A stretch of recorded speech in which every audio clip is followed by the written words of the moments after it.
Assalamualaikum warahmatullahi wabarakatuh.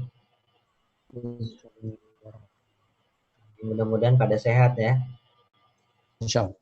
Surabaya gimana, aman? PSBB belum dimulai ya? Belum, Pak.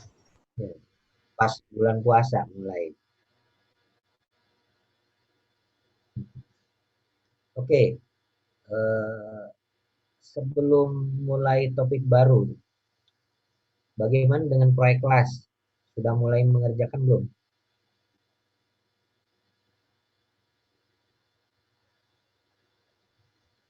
Halo, Untuk pengerjaannya sih belum, Pak. Cuman sedikit udah ada gambaran gitu. ada berapa kelompok di kelasnya? Kemarin ada berapa ya? Sebentar, Pak. Dan 6 kayaknya ya, kalau nggak salah ya, kira-kira ya. 6 atau 5, 6 mungkin.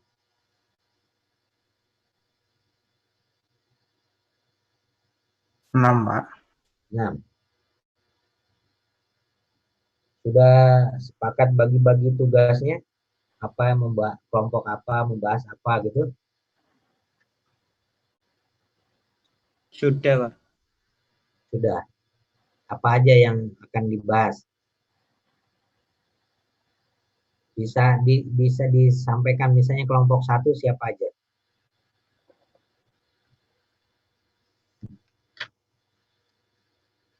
Ada siapa? Eki dan Bungu, bisa disampaikan kelompok 1 siapa aja?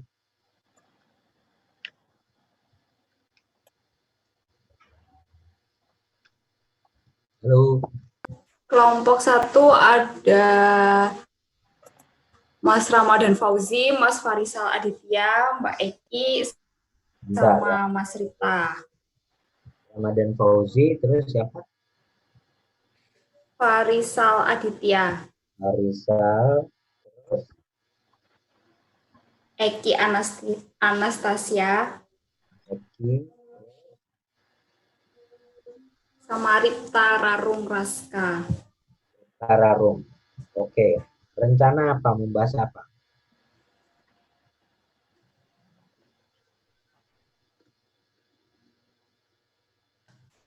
Eki ada di Kalau sini. dari topiknya sih inovasi model bisnis, Pak. Cuman untuk membahas apa mungkin dari kelompok yang bersangkutan bisa menyampaikan. Inovasi model bisnis ya. Oke. Terus kelompok 2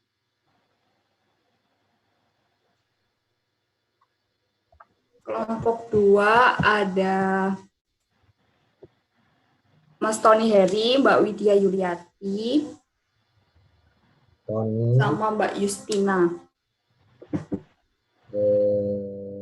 tapi Widya siapa? Widya Yuliati, Pak.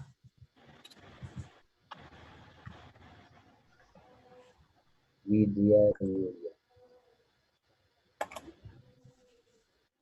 Satu lagi siapa? Tony, Justina Widya, Albias. terus siapa lagi? Nah, itu Pak, sama Oh ya, oke ini ya. Mas Victor sudah di share screen. Oke, sip. Baik. Oke. Oke, berarti kita akan membahas topik yang kedua nih. Pengukuran tingkat kesiapan teknologi ya. Oke, Oke, Pak.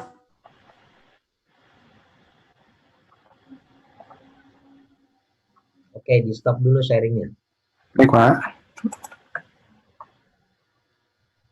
Baik, saya akan mulai dengan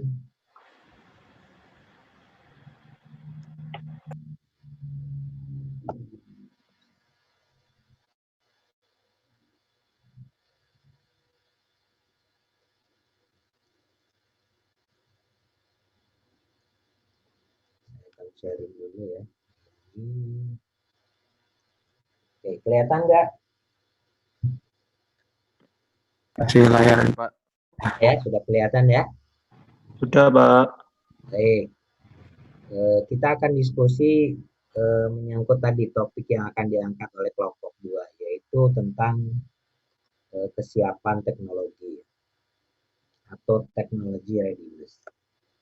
Nah, ada beberapa hal nanti kita diskusi mengenai apa yang dimaksud dengan kesiapan teknologi, kemudian bagaimana mengukurnya di dalam praktiknya ya, kemudian contoh aplikasinya.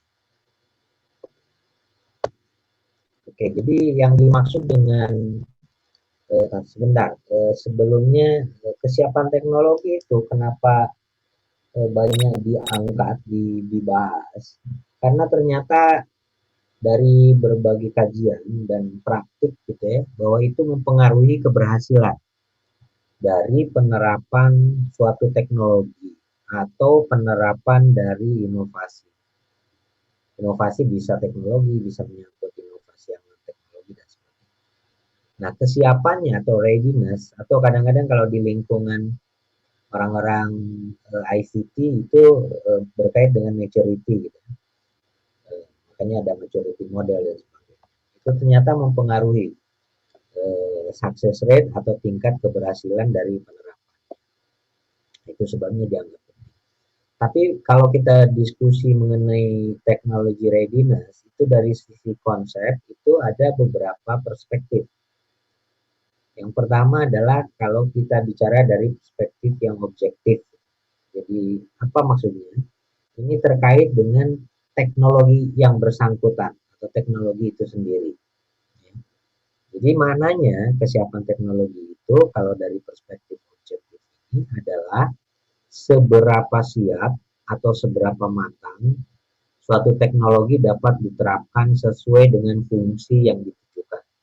Jadi yang kita bicarakan kesiapannya adalah betul-betul menyangkut teknologi itu sendiri.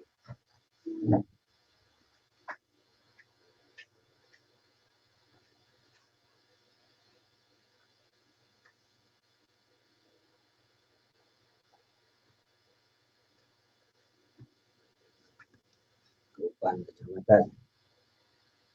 Nah, untuk perspektif yang objektif ini ada ukuran yang namanya disebut dengan tingkat kesiapan teknologi atau TKT. Atau dalam bahasa Inggrisnya adalah Technology Readiness Level atau TRL. Apa itu artinya? Itu adalah sebuah indikator yang menunjukkan seberapa siap atau matang satu teknologi untuk diterapkan dalam dunia atau diadopsi oleh pengguna atau adopter. Jadi ukurannya objektif ya. Jadi seberapa siap teknologi. Karena ada teknologi yang ternyata masih prototipe ya, prototipenya aja masih awal. Atau ada kalanya misalnya kalau di software itu dikenal sudah jadi sih, tapi ya masih diuji-uji lah. Levelnya level alpha gitu kan. Testing. Kemudian berikutnya dengan beta testing dan sebagainya. Jadi itu menunjukkan tingkat kesiapan teknologi. Oke, kebayang ya? Halo? Iya, Pak. Ya, bisa ditangkap. Nah, pengertian kedua dari sisi konsep itu adalah yang disebut dengan pengertian subjektif. Artinya apa? Sebetulnya menyangkut kesiapan dari seseorang atau dari kelompok masyarakat tertentu atau komunitas masyarakat tertentu menerima dan mengadopsi sebuah teknologi, terutama teknologi yang baru ya, untuk diterapkan. Jadi kesiapan teknologi ini menyangkut kesiapan orangnya. Kalau yang pertama tadi menyangkut kesiapan teknologi. Karena banyak juga ternyata di sekitar kita itu baik di lingkungan perguruan tinggi, lembaga litbang, bahkan perusahaan sekalipun, orang mengklaim, oh saya punya teknologinya, ternyata teknologinya itu baru prototipe gitu ya, baru awal-awal. Itu dari sisi teknologi, dan itu sering terjadi, sehingga sering terjadi kegagalan.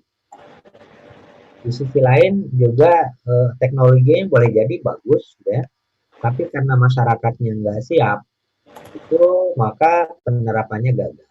Saya kasih contoh.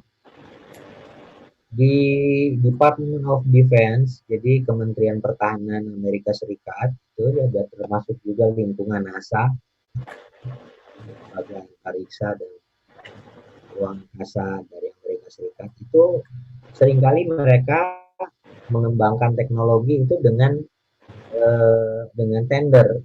Jadi yang mengembangkan sebetulnya orang lain atau pihak lain, dan mungkin lembaga litbang, mungkin perusahaan dan sebagainya.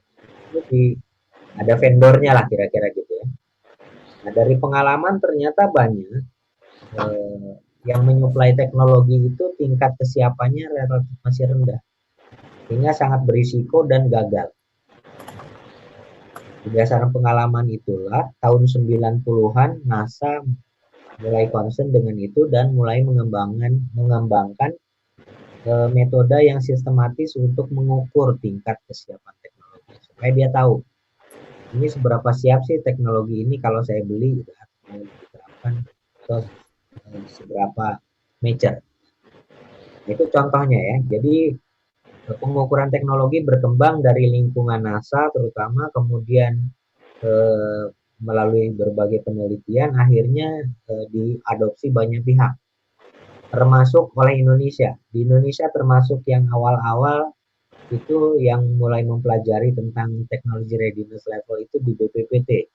Zaman saya masih di BPPT itu kita memprakarsai lagi tentang bagaimana mengukur tingkat kesiapan teknologi berdasarkan kerangka berpikirnya atau pengalamannya NASA. Kemudian kita juga mengembangkan pendekatan yang kita adopsi dari cara NASA mengukur, lalu kita kembangkan. Itu awal tahun 2000-an. Tahun 2012 di BPPT secara resmi digunakan dengan keluarnya peraturan kepala BPPT tentang panduan pengukuran tingkat kesiapan teknologi. Nah, baru 2016 kemudian Menteri Riset Teknologi dan Pendidikan Tinggi, Menristek Dikti, tahun itu mengeluarkan peraturan Permenristek Dikti, peraturan Menristek dan Pendidikan Tinggi nomor 42 tahun 2016 tentang ketentuan bagaimana melakukan pengukuran di beberapa lembaga, terutama lembaga pemerintah dan perguruan tinggi. Itu sejarahnya lumayan panjang kita melakukan riset. Nah, sedangkan yang kedua contohnya itu banyak sekali kita pernah mengalami juga BMPT mengembangkan teknologi, yaitu waktu itu tahun 90-an awal lah kira-kira 86-an, 80 pertengahan. Itu misalnya mengembangkan teknologi air bersih. Nah, itu kita terapkan di beberapa daerah, termasuk di Kalimantan waktu itu. Teknologinya ketika diterapkan bagus, berjalan. Jadi air payau gitu ya, itu diolah bisa menjadi air bersih. Ya. Dan bahkan siap untuk dimasak untuk minum. Tapi setelah diserah terimakan dengan masyarakat setempat, 6 bulan kemudian kita kembali, ternyata teknologi itu sudah nongkrong di atap rumah orang. Jadi untuk nampung air segala macam gitu, udah nggak dipakai, jadi nggak dikelola. Memang ternyata mereka belum siap menerima gitu. Jadi kita baru belajar, oh iya dari sisi sosial budaya ternyata masyarakat itu belum siap. Jadi kesiapan teknologinya masih rendah. Ada macam-macam alasan ya. Selain aspek mungkin merasa kesulitan secara teknis, itu juga banyak aspek-aspek habit, kebiasaan. Ya mereka itu kan biasa meminum air payau gitu ya, dimasak, sehingga banyak yang misalnya giginya hitam gitu kan. Nah, tadi mengandung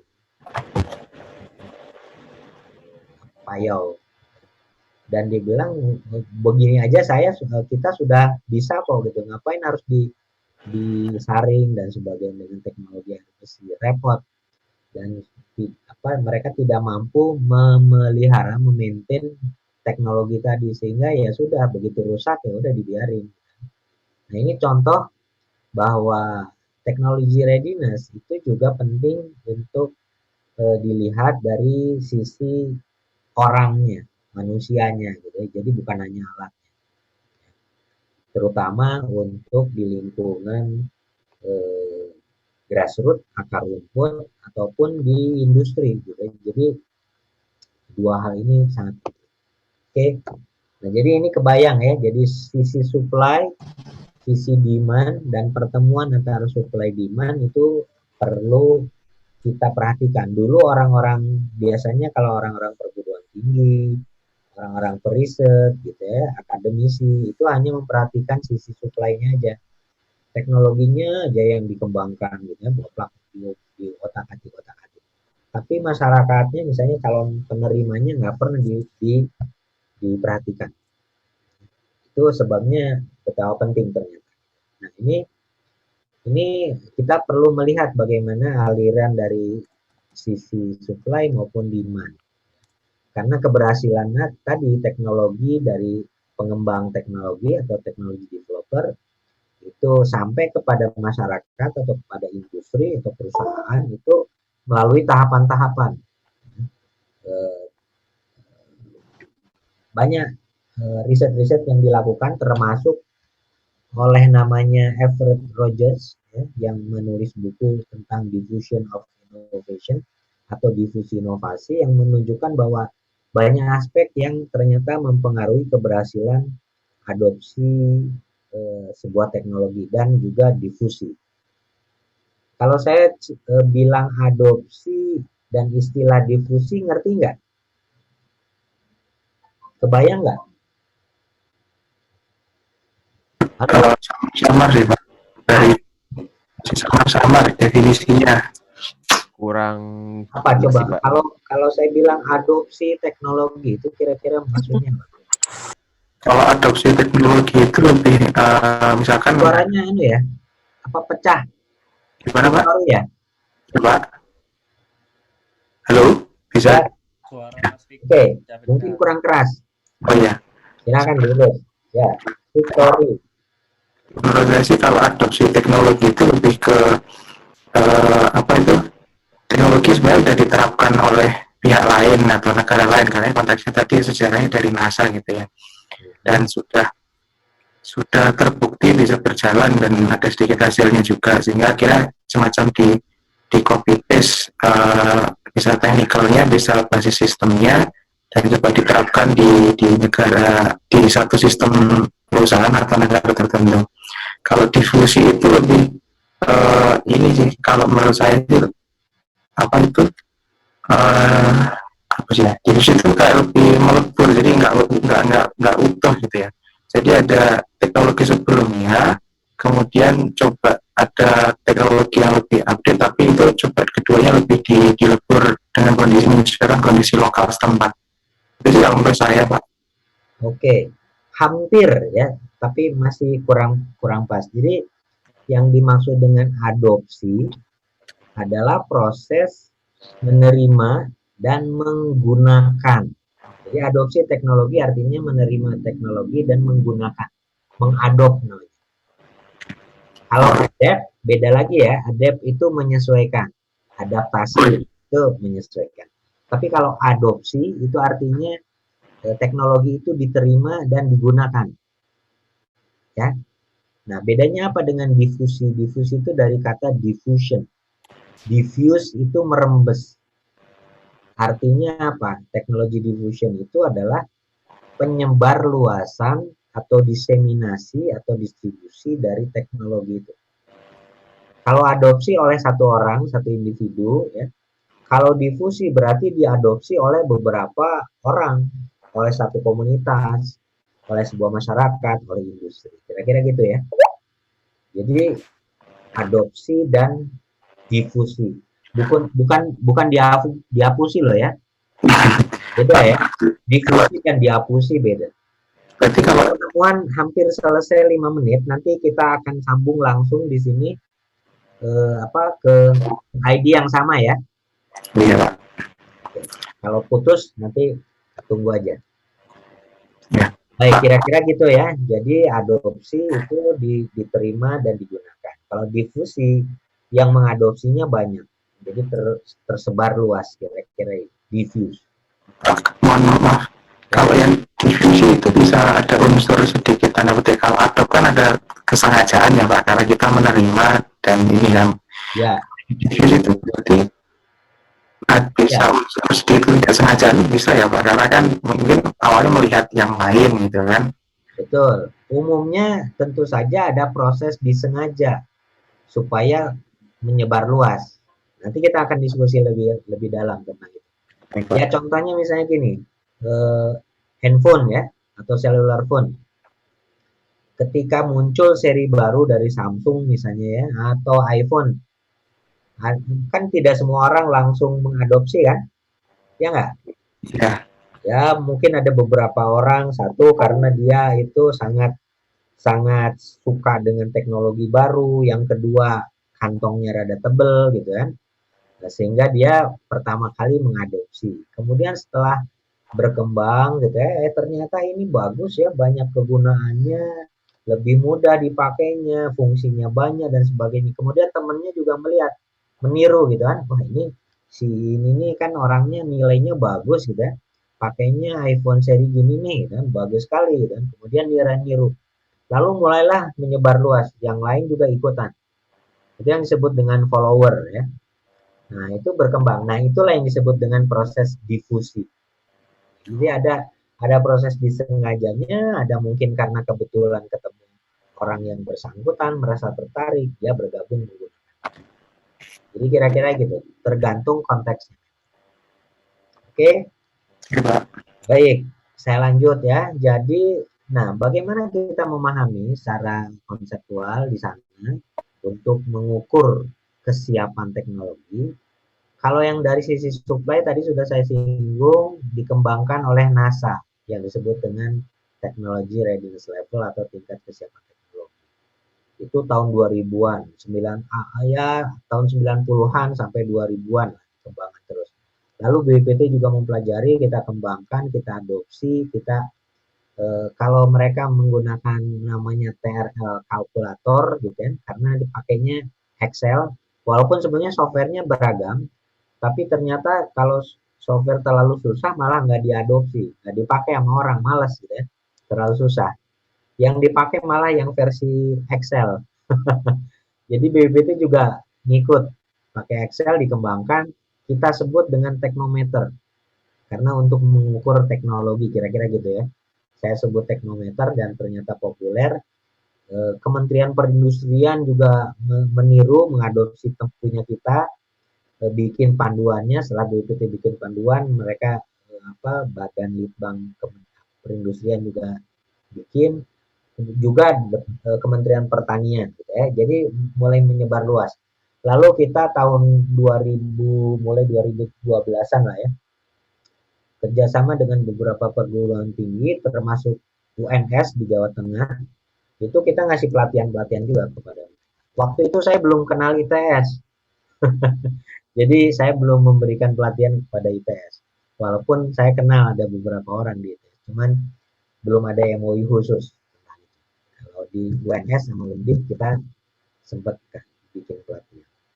Oke, kemudian itu tahun 2012 diformalkan, lalu 2016 Menteri Ristek Dikti mengeluarkan peraturan. Sampai sekarang masih berlaku ya. Permen Ristek Dikti 42 2016. Oke, nah terus ini 1 menit lagi. Yang membahas tentang keterkaitan sisi supply, sisi demand itu adalah tulisannya Rogers. Dan Everett Rogers ini yang menarik, dia bukan engineer, bukan ahli teknologi, tapi dia itu seorang sosiologi, ya, mempelajari bagaimana karakteristik masyarakat dalam menerima inovasi dan sebagainya. Oke, ini udah habis nih.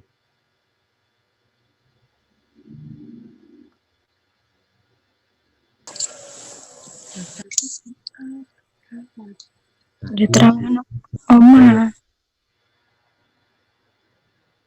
Oke, sini ya, sampai sini ya.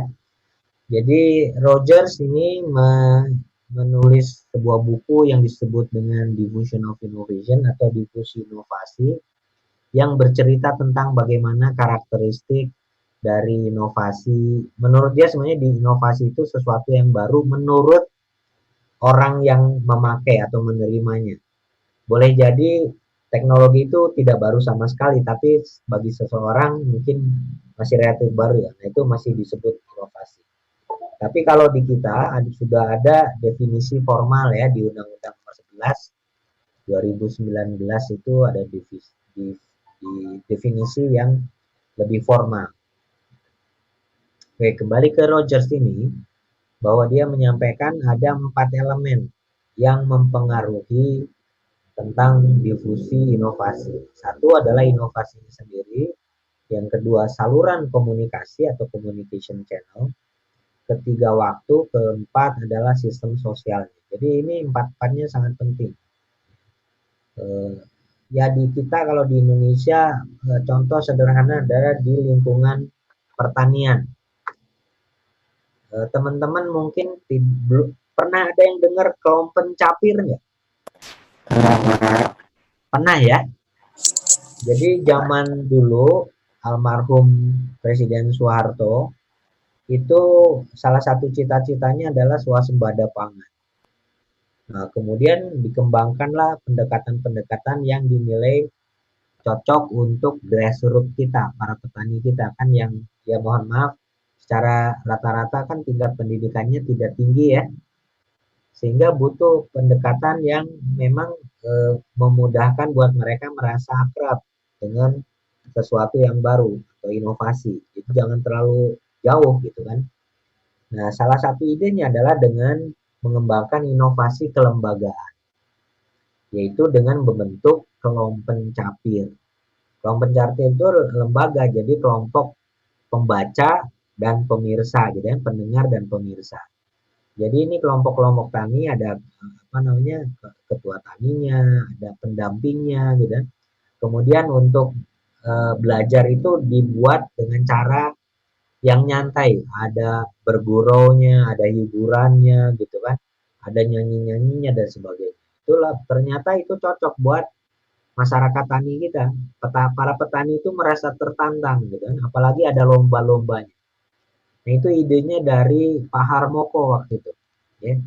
Jadi bagus sekali dan petani kita bisa menerimanya sehingga teknologi-teknologi maju bisa disampaikan kepada mereka itu dengan cara yang mereka bisa pahami, ya, dipahami oleh si petani. Karena ada yang menjembatani yaitu tenaga penyuluh. Tapi tahun 2000-an di zamannya Gus Dur kalau nggak salah waktu itu, kemudian ini kelembagaan ini dibubarkan. Nah, terputuslah itu rantai dari proses difusi sehingga produksi kita ya menurun terus sampai sekarang belum bisa lagi kita swasembada pangan. Nah, ini contoh bahwa sistem sosial dan saluran komunikasi itu sangat mempengaruhi keberhasilan difusi inovasi. Itu contoh buat di Indonesia. Contoh-contoh lain tentu saja akan sangat banyak ya. Bagaimana di industri misalnya terjadinya difusi itu dipengaruhi oleh berbagai faktor tadi termasuk riset-riset, apakah itu riset tesis, disertasi itu juga banyak mengupas ini. Walaupun di MMT masih relatif jarang. Tadi sore itu ada mahasiswa semester 3 dari Surabaya itu presentasi tentang proposal risetnya terkait dengan difusi inovasi ini. Menarik menurut saya karena relatif baru kan kalau di lingkungan departemen kita. Jadi akan challenging. Bagus. Mudah-mudahan ke depan banyak yang melakukan riset-riset terkait dengan inovasi. Oke, yang berikutnya ketika itu berjalan ya, itu tentu saja butuh proses di mana masyarakatnya atau orangnya itu punya kesiapan untuk mengadopsi. Nah, ada yang melakukan riset di situ. Selain Rogers tadi ya, Rogers mempelajari tentang karakteristik adopter dari inovasi. Kemudian Parasuraman ini nama India tapi dia profesor di University of Miami, Amerika Serikat. Itu mengembangkan riset untuk mengukur indeks kesiapan teknologi. Kalau di yang tadi sebelah sini tingkat kesiapan teknologi atau teknologi readiness level. Kalau ini teknologi readiness index. Lalu Davis beserta kawan-kawannya berdasarkan teori recent action mengembangkan model yang disebut dengan teknologi acceptance model. Dia menunjukkan bagaimana teknologi diterima oleh adopter, apa saja faktor yang mempengaruhi dan melakukan riset. Nah, kita mungkin tidak akan sempat mendiskusikan terlalu dalam yang lain-lain ini ya, tapi akan fokus ke TRL. Oke. Nah, tadi sebelum ke sana, tadi saya menyebutkan salah satu sumbangan dari Rogers itu membuat karakteristik tentang adopter ini. Jadi kalau masyarakat sikap kepada inovasinya itu bersifat normal, maka bentuk kurvanya kurva bell shape, kayak lonceng, kurva normal, gitu ya.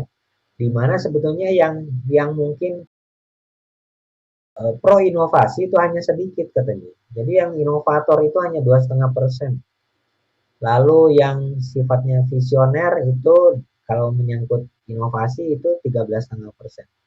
Total yang ini yang bisa menjadi early market itu hanya sekitar 16%. Sisanya biasanya follower. Ya. Kalau yang lain sudah pakai barulah gitu. Kira-kira gitu ya. Bisa dimengerti ya? Iya, Pak. Oke. Baik, jadi kira-kira seperti itu. Kemudian kerangka ini dipakai oleh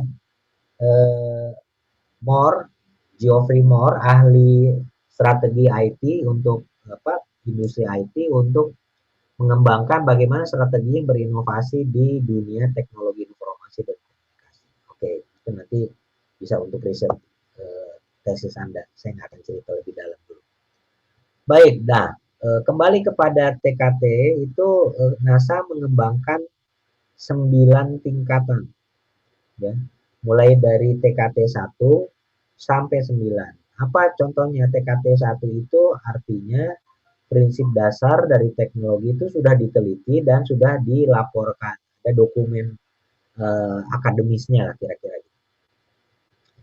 Lalu yang tingkat 2 itu sudah dilakukan formulasi konsep ataupun aplikasi teknologi. Ini baru konsepnya loh ya, belum diterapkan betul. Lalu ketiga itu proof of concept. Jadi pembuktian konsep bahwa teknologi ini bisa dilakukan kira-kira gitu dengan model-model. Itu contoh. Jadi nanti Anda pelajari satu persatu. Tentu tidak perlu dihafal tapi difahami saja. Nah, ini yang juga penting ya, bahwa ketika teknologi itu sudah siap, ada demonstrasi prototipe, kemudian sudah lengkap dan diuji, lalu diterapkan di dalam sistem dunia nyata yang sebenarnya dan lolos, maka barulah itu memperoleh TKT 9. Ya. Jadi kalau sudah terbukti, proven, ya, kata kuncinya proven, itu maka dia bisa lolos 9. Kalau di software misalnya ada orang IT di sini? Halo?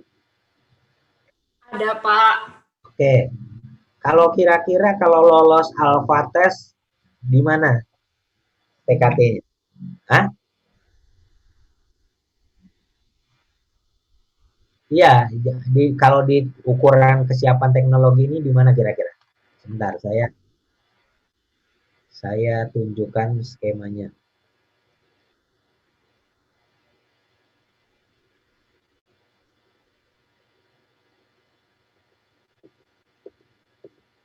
Sebentar ya. Oke, ini.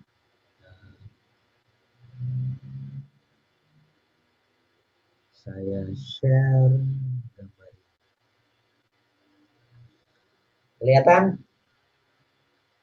Kelihatan, Pak. Kelihatan. Ini kayak termometer nih. Untuk memudahkan, kayak ngukur suhu kita lah. Kalau sekarang kan misalnya suhu kita di atas 38,5 itu nggak boleh lanjut kan, perjalanan harus balik gitu kan, harus di karantina kira-kira gitu. Ini TKT itu menunjukkan gitu, mirip. Nah, pertanyaan saya, kalau di dalam pengembangan software lolos alpha test kira-kira di TKT berapa? Yo, yang mau nebak TKT 6 ya. Kalau beta test, lolos beta test.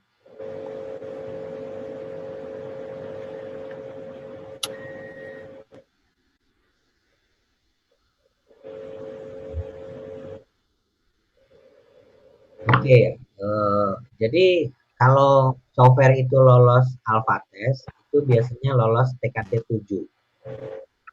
Ya, demonstrasi prototipe sistem dalam lingkungan aplikasi sistem. Prototipe sistem. Kalau beta itu sudah lolos 8 kira-kira gitu. Ya, sudah siap masuk ke penerapan yang sebenarnya, tapi belum diterapkan sebenarnya. Baru siap. Ya kira-kira gitu gambarannya ya. Baik, saya akan kembali lagi dengan slide sebelumnya, melanjutkan tadi bahwa ini merupakan penjelasan dari setiap tingkatan. Nah, bagaimana mengukurnya? Pertama dari lingkungan NASA itu ada namanya William Nolte, itu mengembangkan TRL kalkulator sederhana. Jadi dia membuat pengukuran dengan spreadsheet Excel. Saya sudah, kalau nggak salah sudah email ya softwarenya.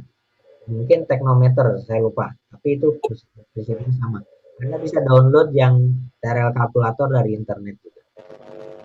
Nah, walaupun sebenarnya tahun 2004 Smith itu mengembangkan juga metode impact gitu kan. Macam-macam lah yang dikembangkan. Tapi ternyata yang dipakai banyak orang justru yang sederhana, yang pakai Microsoft Excel. Jadi itu lebih mudah buat mereka. Kemudian itu juga dikembangkan. Ini nanti dibaca sendiri. Ini contoh-contohnya Anda bisa download dari beberapa sumber ya. Jadi ke sini.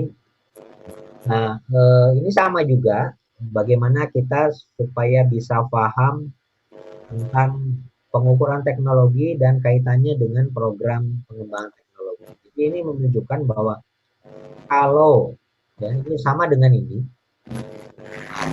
kalau teknologi kita itu baru di level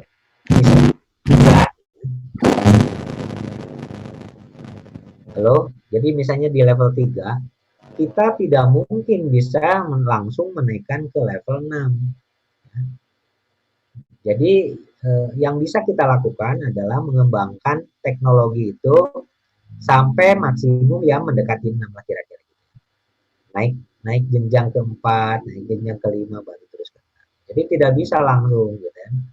Jadi misalnya kalau ada perguruan tinggi punya teknologi di TRL 3 gitu ya, kemudian dia mengusulkan programnya itu adalah demonstrasi teknologi yang nggak cocok gitu kan. Karena teknologinya belum siap, apa yang mau didemonstrasi.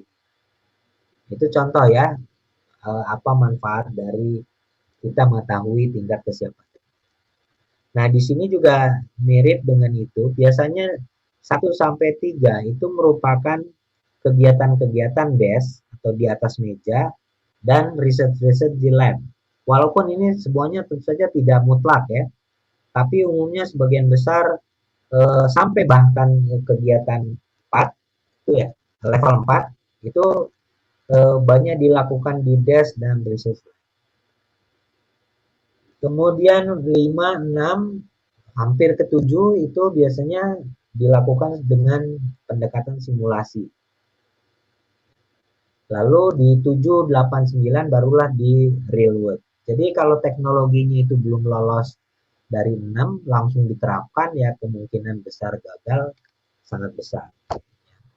Nah itulah sebabnya kita dikenal misalnya kalau kita mengembangkan teknologi itu harus layak secara teknis dulu. Harus memenuhi technical feasibility namanya. Kemudian kita meningkat nanti kelayakan engineering atau engineering feasibility. Lalu setelah pengembangan prototipe dilampaui, kemudian kita melakukan pengembangan yang lebih lanjut untuk membuktikan bahwa teknologi itu bisa berhasil. Ini tadi lolos alpha test itu di 7, lolos beta test itu biasanya di 8 sampai 9. Kira-kira gitu ya. Nah, ini akan berpengaruh kalau teknologi itu digunakan di lingkungan manufaktur itu terhadap keberhasilan pengembangan produk. Ya. Karena kesiapan teknologi akan mempengaruhi bagaimana kematangan desain nantinya, gitu kan. Lalu pengendalian di proses manufaktur dan seterusnya. Jadi teknologi readiness menjadi kunci keberhasilan produk launching. Kalau di lingkungan manufaktur. Ini kan juga sebenarnya di lingkungan non manufaktur. Nah, ini pengalaman yang dikumpulkan oleh Government Accounting Office dari pemerintahan Amerika Serikat. Jadi mereka memetakan bahwa kalau di level 1 sampai 3, 4, 5 itu risikonya itu seringkali tidak diketahui atau risikonya sangat besar kalau teknologi itu dipakai. Jadi buat mereka itu ya yang lumayan antara 6, 7 lah gitu ya. Itu bisa dipertimbangkan. Yang aman tentu saja kalau sudah lewat 7 ya. Jadi mereka biasanya menyarankan teknologi yang TRL-nya di atas 7 baru boleh diadopsi. Ikut tender dan sebagainya. Kalau enggak, mereka enggak mau, akan ditolak. Kira-kira gitu ya. Paham ya? Ya, Pak. Oke, baik. Lanjut. Ini nanti dibaca aja sama dengan apa yang saya jelaskan di bagian depan. Nah, yang berikutnya di dalam pengembangan teknologi tadi itu biasanya kita menggunakan pendekatan yang disebut dengan road mapping atau pemeta rencanaan. Itu yang disebut dengan teknologi road mapping. Jadi ketika kita akan mengembangkan teknologi itu kita buat road map-nya, peta rencananya. Mau kemana kita, apa yang harus dilakukan dan sehingga mengembangkan teknologi itu tidak asal-asalan, tidak nebak-nebak aja. Oh, tahun ini saya hobinya ini, tahun depan nanti beda lagi dan sebagainya. Kan jadi-jadi ya. Teknologinya nggak mungkin bisa berkembang. Itulah sebabnya teknologi road mapping jadi punya manfaat. Nah, oleh sebab itu di BBPT tahun 2006 ke 2003 itu saya bikin buku tentang road mapping ya. Kemudian sosialisasi itu cukup lama untuk bisa diadopsi. Baru 2006 BBPT mengadopsi dan mewajibkan semua program teknologi di BBPT harus disusun berdasarkan dokumen roadmap teknologi. Gitu. Jadi karena kalau enggak nanti unit-unit kerja itu mengusulkan asal-asalan, tidak sistematis. Jadi tidak punya rencana jangka menengahnya, kira-kira gitu. Nah itu jadi misalnya contoh ya, unit yang menangani ICT itu hanya boleh punya roadmap teknologi yang utama itu apa gitu kan. Kemudian berdasarkan itulah mereka nanti melakukan pengembangan teknologi. Jadi relatif lebih terarah dan itu membantu Biro Keuangan, SDM untuk merencanakan penganggaran dan juga mengirim SDM untuk dilatih. Kan? Jadi misalnya kalau dulu mengirim orang itu pegawai BPT ke luar negeri, ya tergantung kemauannya ingin belajar apa kan gitu. Tapi dengan adanya roadmap itu dilihat dulu kebutuhan di sekian tahun ke depan itu kita butuh ahli apa ya. Nah itu mereka nanti disekolahkan atau di training berdasarkan proyeksi kebutuhan. Kira-kira gitu. Jadi berdasarkan itulah maka disusun polisinya. Bagaimana kita merancang pengembangan teknologi tertentu di lingkungan BPPT. Kemudian ini juga diadopsi oleh beberapa kementerian termasuk perindustrian, pertanian, dan sebagainya. Oke, nah ini contoh aplikasi ya, kelihatan nggak ya? Kelihatan, Pak. Kelihatan ya. Kan kalau sekarang istilahnya apa? Drone ya. Drone ini kan pesawat terbang tanpa awak, nirawak, Puna. Kalau di kita dulu dikenalnya Puna, pesawat udara nirawak. Kan? Nah, ini kita cukup lama mengembangkan waktu kami di BPPT. Saya pernah ikutan terlibat gitu ya, walaupun bukan insinyurnya, tetapi kita pernah diminta bantuan mendampingi pengembangan. Karena waktu itu saya direktur Pusat Teknologi Informasi dan Komunikasi untuk mengembangkan telemetri. Nah itu cukup lama karena kita tidak punya ahli pesawat waktu itu. Ahli pesawatnya ada di PTDI. Ya, kemudian kita belajar dari orang-orang PTDI mengembangkan drone ini. Tapi drone ini memang dulu diarahkan untuk tujuan ekonomi maupun militer sebetulnya. Makanya besar gitu. Jadi dulu drone kita tuh berisik sekali.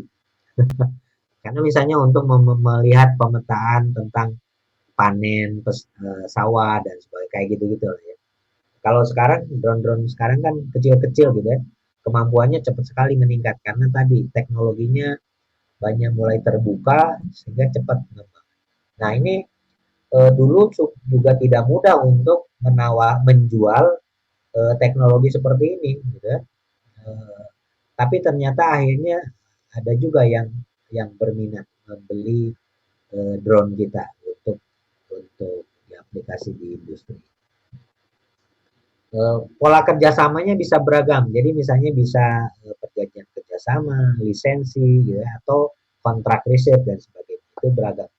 Nah sekarang dimungkinkan karena sudah ada peraturan Menteri Keuangan. Kalau dulu banyak unit di BPPT tidak semangat. Kenapa? Karena kalau kita patennya dibeli, pemerintah mengizinkan untuk bisa mencairkan royalti. Jadi pembagiannya kira-kira seperti ini. Oke, saya lewat aja nanti dibaca aja. Nah, ini juga contoh misalnya dulu di tempat saya itu mengembangkan beberapa teknologi.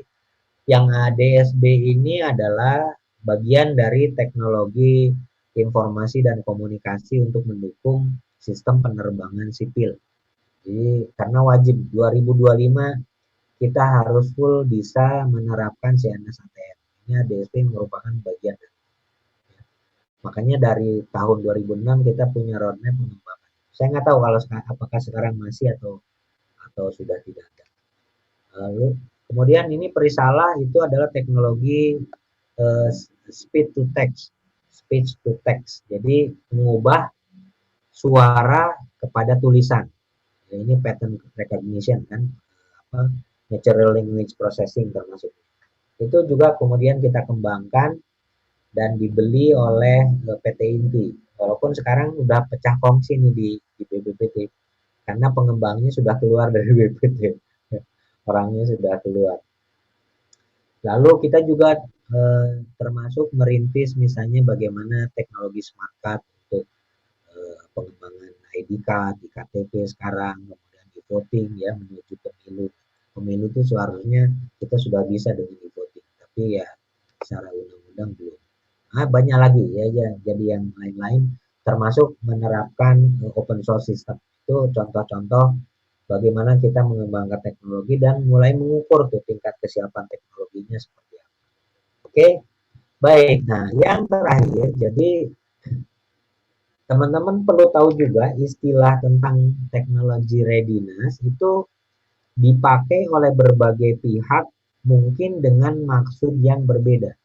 Contoh, dalam indeks daya saing global ya yang dikeluarkan oleh tahu WEF singkatan apa? Ada yang tahu? Halo?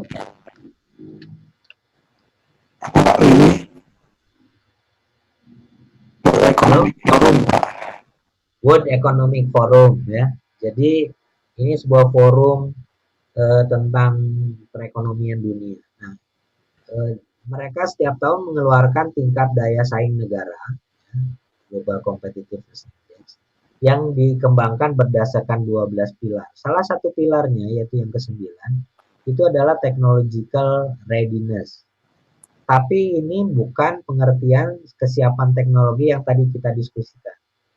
Dalam pengertian mereka itu lebih menyangkut kepada infrastruktur ICT-nya karena dianggap itu merupakan infrastruktur penting untuk difusi teknologi. Kira-kira gitu ya.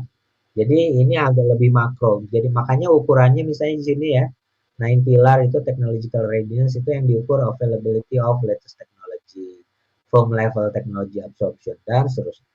Jadi agak beda ya. Itu ukuran-ukuran technological readiness di level makro. Oke. Baik. Kemudian UNDP juga mengeluarkan beberapa pendekatan program dan istilah-istilahnya ada juga yang menyangkut teknologi readiness. Itu beda dengan yang apa kita lakukan karena pengertiannya lebih kepada makro ya. Nah, baik saya kira itu yang utama dan tadi seperti dibahas di awal bahwa salah satu kelompok dari Anda itu akan melakukan diskusi mengenai teknologi readiness. Kira-kira ada pertanyaan? Kebayang nggak sekarang? Saya, Pak. Siapa? Kevin?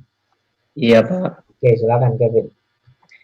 Iya, tadi saya tertarik dengan pembahasan yang teknologi road mapping, Pak. Ya.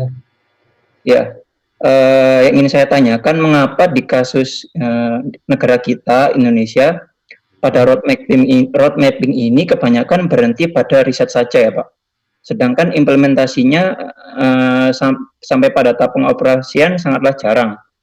Mungkin apa ya, Pak, hambatan-hambatan pada ilmuwan kita dalam menjalankan skema road mapping ini?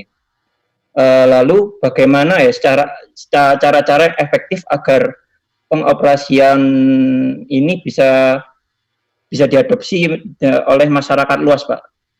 Ya, lalu ada lagi, Pak, pertanyaan kedua terkait dengan difusi inovasi oleh Rogers. Tadi kan Rogers mengatakan bahwa ada empat yang dirubah dari inovasi, yaitu inovasi, saluran komunikasi, waktu, dan sistem sosial. Ya. Lalu bagaimana ya cara pemerintah dan perusahaan agar bisa meningkatkan penggunaan teknologi agar perubahan yang dikatakan Rogers ini bisa terjadi? Mungkin itu saja, Pak. Baik, pertanyaannya bagus, Kevin. Ya, yang pertama, jadi kenapa di kita banyak yang berhentinya di riset gitu ya, kalau dalam proses pengembangan teknologi, yaitu karena sebetulnya kalau dari proses orang-orang peneliti kita itu senangannya ya sampai sana. Ya, jadi mungkin sebagian karena hobi, kebiasaan. Sebagian itu juga dipengaruhi oleh merit system kita. Jadi misalnya seorang dosen dinilai itu kalau penelitiannya banyak, publikasinya banyak, maka kumnya akan banyak dan dia akan cepat menjadi profesor. Kumnya nilainya banyak ya. Tapi kalau dia menghasilkan inovasi dipakai oleh industri ya, itu nilai kumnya kecil sekali. Jadi tentu saja tidak ada insentif kan buat dia, ngapain saya susah-susah kembangin inovasi. Inovasi kan nggak gampang gitu kan, apalagi kumnya sedikit gitu ya. Kemudian memang di masa rejim pemerintah sebelumnya kita pernah diskusi intensif untuk tadi melakukan perubahan. Kebetulan kan dulu Dikti ada di Ristek ya. Nah, sudah disepakati sebenarnya ada perubahan merit system di lingkungan perguruan tinggi. Sayangnya sudah berubah, pemerintahan sekarang berubah lagi. Dikti sudah di Kemendikbud lagi, udah wacananya udah mulai hilang lagi. Ya, jadi kira-kira salah satunya itu. Di lingkungan lembaga litbang juga demikian gitu ya. Jadi wah kalau sampai inovasi itu susah karena kita harus banyak diskusi dengan masyarakat, dengan industri ya, prosesnya panjang gitu kira-kira. Nah, itu sebabnya maka road mapping-nya itu walaupun ada tapi ya seringkali berhentinya di sana. Itu yang pertama. Yang kedua, seringkali karena memang pihak pengembang, pihak peneliti itu tidak paham tentang kebutuhan industri atau masyarakat. Jadi kadang-kadang mereka menyusun rencana kegiatan pengembangan teknologi itu berdasarkan keinginan pribadinya dia, interest pribadinya.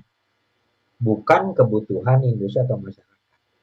Tahun lalu kita bikin riset ya, saya dari ITS dengan dua orang dosen ITS, kemudian kerjasama dengan BPT melakukan riset di beberapa perguruan tinggi yang ternama di bidang teknologi. Sebagian besar dari mereka itu tidak tahu kebutuhan masyarakatnya apa, tidak tahu calon adopternya itu butuh apa. Ya. Dan di beberapa kali seminar itu saya sering ketemu kasus-kasus industrinya itu terkagum-kagum ya dengan hasil perguruan tinggi, tapi dibilang bukan itu yang kita butuhkan, gitu ya. Kan menarik ya. Nah itu banyak terjadi.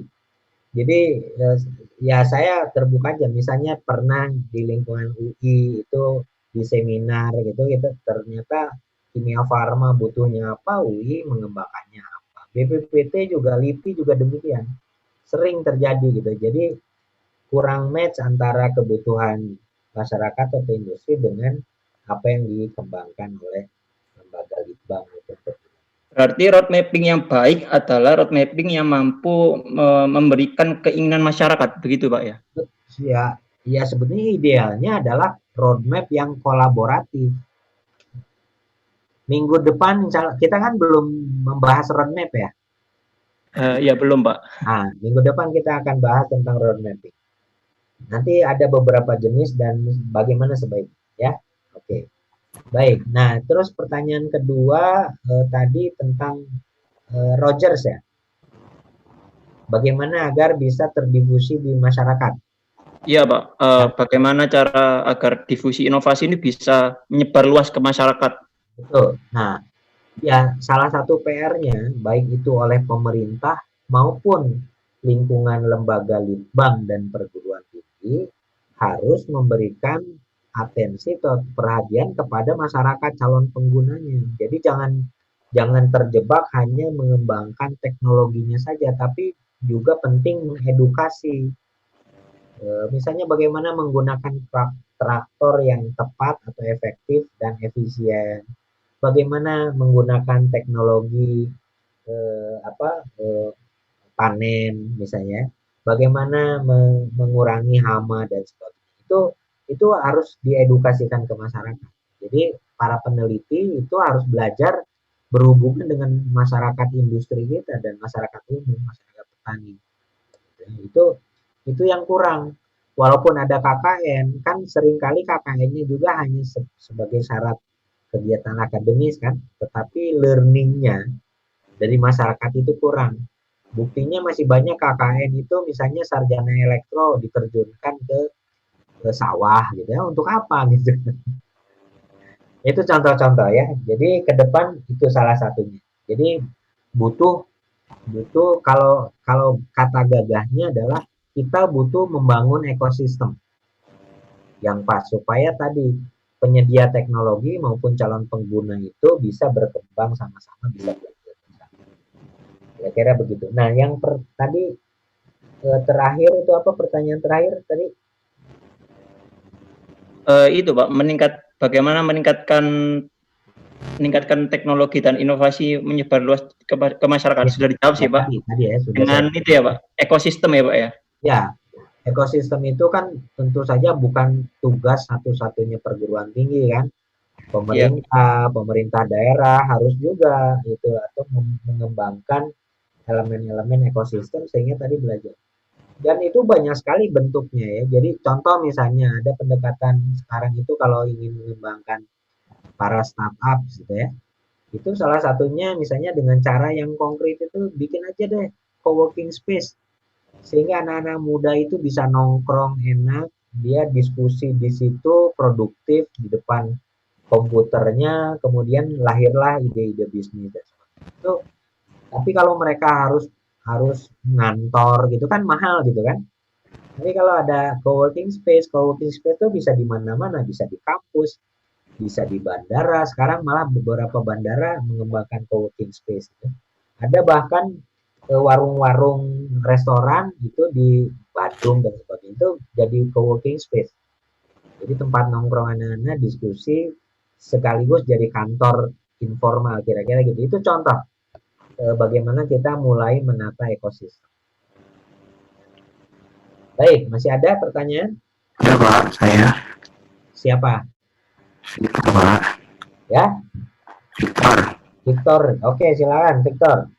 Nah ini terkait isu yang lagi update sekarang sih terkait corona gitu ya. Oke. Nah, untuk apa? Teknologi ini kan sebenarnya juga masuk untuk ranah dunia farmasi, itu kan bisa tetap masuk ya Pak ya, untuk obat, vaksin dan itu. Nah, yang jadi pertanyaan saya itu untuk di TRL level 9 untuk farmasi itu saya baca dari presentasinya sosialisasinya Ristek Dikti untuk TRL ini kan untuk skala komersial di level 9 kan harus keluar izin edar gitu ya. Ya. Ini tingkat fasilitasi untuk fast track registrasinya aja dibutuhkan 100 hari kerja. Gitu, keterangannya gitu. Nah, misalkan untuk corona ini, gitu kan, ini kan ada kebutuhan urgent ya, seluruh masyarakat. Itu seandainya ditemukan gitu ya, ditemukan vaksin dan itu sudah mungkin secara apa ya, dokumentasi itu belum sampai lengkap gitu, karena ada urgent, terus itu di apa ya, langsung diuji cobakan ke pasien dan lain sebagainya, itu apa tetap memenuhi kaidah ini, memenuhi apa secara legalnya itu menyalahi atau enggak Pak? Karena kan ada izinnya. Secara legal apa pertanyaannya? Gimana Pak? Tadi pertanyaannya apa? Secara legal apa? Secara legal apakah bisa memenuhi ini apa kaidah TRL ini di level 9 sudah terpenuhi atau enggak? Karena bisa jadi kan ini kan ada kebutuhan mendadak, nggak harus memenuhi sampai 100 hari proses registrasi sampai memiliki izin edar itu loh, karena kan ada kebutuhan yang sifatnya urgent gitu. Oke, baik, bagus pertanyaannya. Jadi gini, ada industri-industri atau bidang-bidang teknologi tertentu yang sangat intensif, capital intensif. Jadi butuh modal yang besar. Ada yang sangat teknologi intensif. Jadi butuh sumbangan pengetahuan dan teknologi yang sangat tinggi. Jadi tidak mungkin dilakukan misalnya hanya oleh 1 orang, 2 orang dan sebagainya. Bahkan beberapa lembaga perlu bergabung. Nah, salah satu contohnya adalah industri farmasi. Ya. Industri kesehatan secara umum, khususnya obat-obatan, itu sangat capital intensif, teknologi intensif, dan regulatory intensif. Jadi sangat diatur. Ya. Dunia obat, makanya di berbagai negara itu ada lembaga yang kalau di Amerika disebutnya FDA, FDA ya. Food and Drug Administration. Itu ketat sekali mengatur persyaratan pangan dan obat-obatan. Di Indonesia ada lembaga sejenis. Anda tahu apa? Badan POM ya. Badan Pemeriksa Obat dan Makanan. Itu regulator itu. Nah, jadi memang industri ini dimanapun sangat diatur, diregulasi gitu ya, supaya tidak sembarangan. Nah, bagaimana dengan kondisi mendesak? Tentu saja harus ada kesepakatan tentang perubahan regulasi. Jadi misalnya gini, oke, karena ini keadaan sangat darurat, kalau enggak orang mati gitu berjuta-juta misalnya gitu ya, maka drug development-nya itu dipercepat dengan fast track development ya. Misalnya karena sebelumnya harus ada 100 hari dan sebagainya. Jadi regulasinya harus dirubah dulu ya. Nah, kita punya enggak dasar regulasi itu? Kalau tidak dirubah, maka itu nanti debatable, susah gitu. Kalau ada apa-apa nanti yang disalahkan adalah pengembangnya, injinirnya, para penelitinya. Itu sebabnya regulator harus ikutan di sini.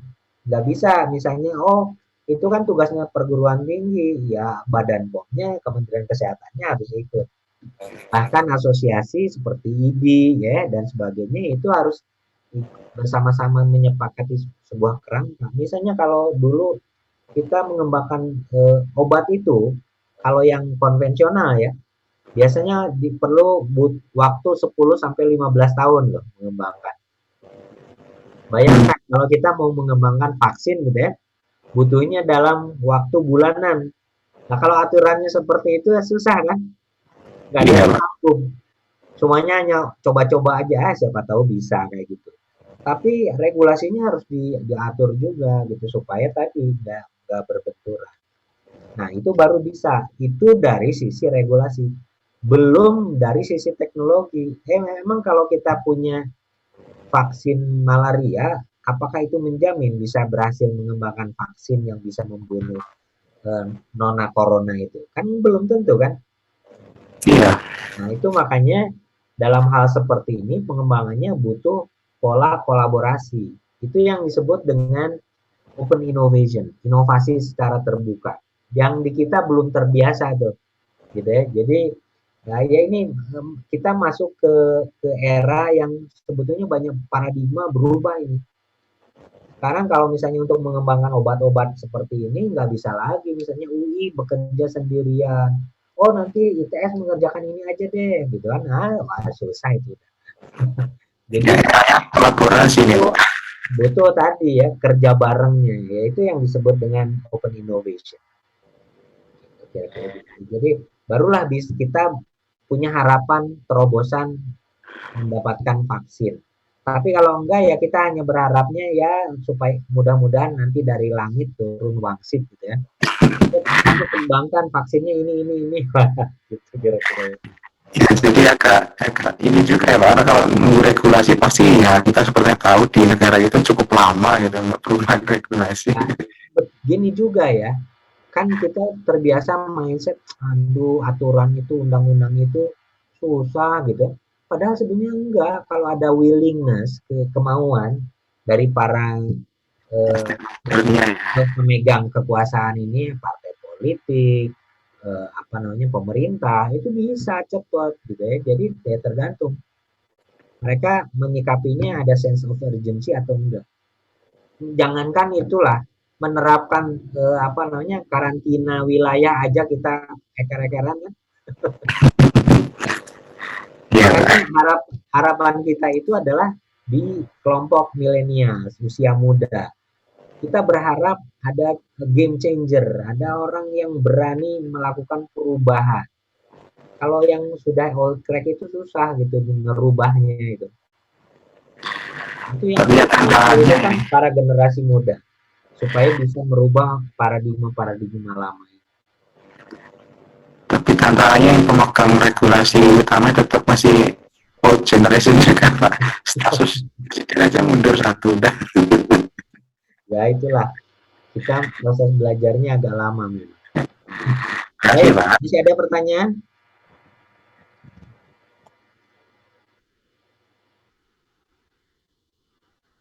Siapa? Muhammad Syarif. Oke, silakan.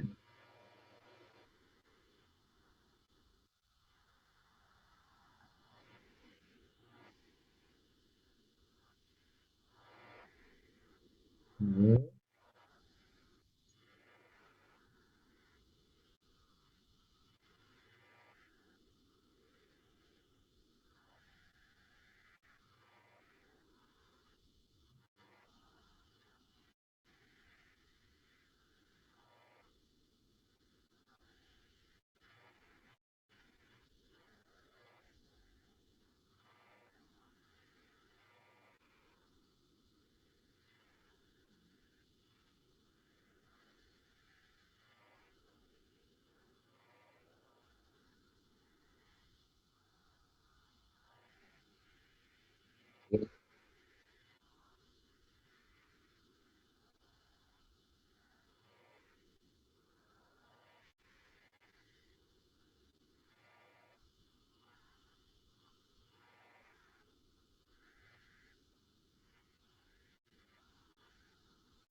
Oke, baik.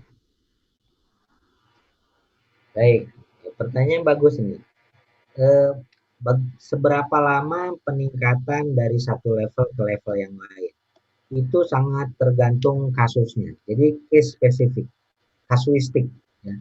Nggak bisa kita generalisasi. Dari level 4 ke 5 di teknologi informasi tertentu boleh jadi butuh bulanan.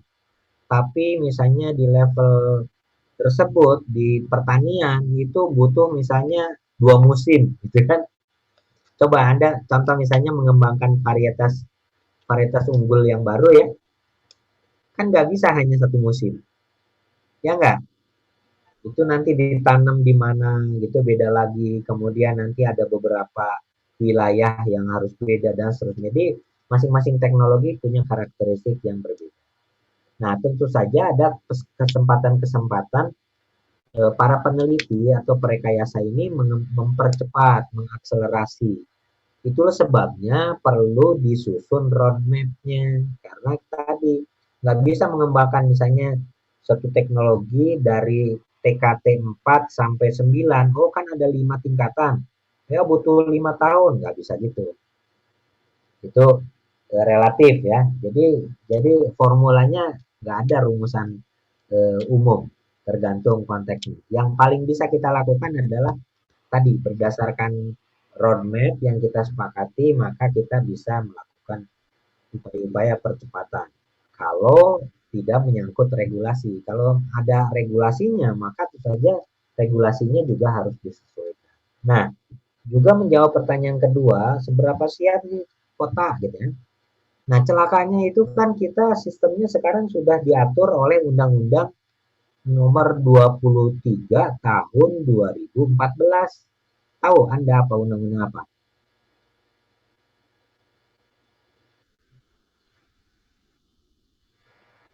Wah, Undang-Undang 23 tahun 2014 itu adalah undang-undang tentang pemerintahan daerah.